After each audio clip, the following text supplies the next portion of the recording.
তিনটা মেয়ে বাচ্চা, একটা বাচ্চা তো খুবই ছোট, আমার বাচ্চার মতো বয়স। এটা মানে দেখে সহ্য করার মতো না, এরকম করে মেরেছে। তারপর একটা ছেলে আর তিনটা মেয়ে, যে তাদের মা, চারজনই খুন হয়েছে। সবাইকে দেখলাম ভিতরে মানে চলছে, তদন্ত চলছে, সিআইডির টিম আছে। মোট 5 জনকে মারা হয়েছে। গাজীপুরের কাপাসিয়ায় এক প্রবাসীর বাড়ির ভাড়াটিয়ার স্ত্রী ও 3 সন্তান সহ একই পরিবারের 5 জনকে গলা কেটে নির্মমভাবে হত্যার ঘটনা ঘটেছে। এই ঘটনায় সন্দেহভাজন ঘাতক ফোরকান মিয়া পলাতক রয়েছে। শনিবার সকালে উপজেলার রাউতকোনা গ্রামের প্রবাসী মনির হোসেনের বাড়ি থেকে লাশগুলো উদ্ধার করেছে পুলিশ। আমার হলো ছোট ভাই বোন, ভাইয়ের বেটি। এরা কালকে আমার শুক্রবারের দিন আমার ছোট ভাইকে ফোন দিয়ে নিয়ে আসা হয়েছে যে তোর 19,500 টাকা বেতনের চাকরির ব্যবস্থা করা হয়েছে, তুই আসি তোমার চাকরির ব্যবস্থা করে দেবো।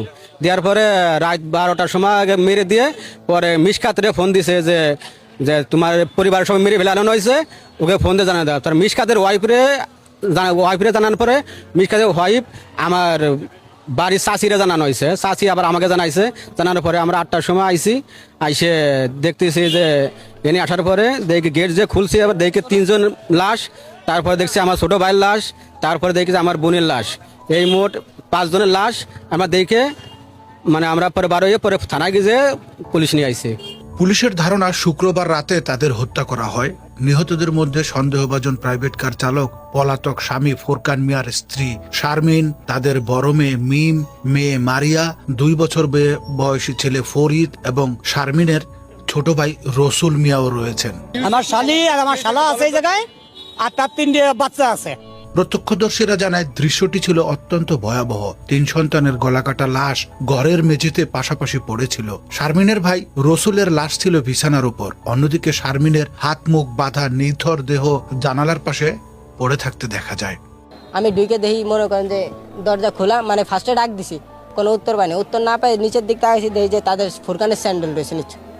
তো এটা দেখে আমি আবার আব্বার ডাক দিছি, আব্বাই দিকে আসো, ঘরে আছে মনে হয় ওরা, মানে ওর ধরার লেগে আমি ডাক দিছি যে ও ফুরকান মানে ঘরে এন্ন রয়েছে, মানে যাইতে পারিনি খুনটুন কইরা।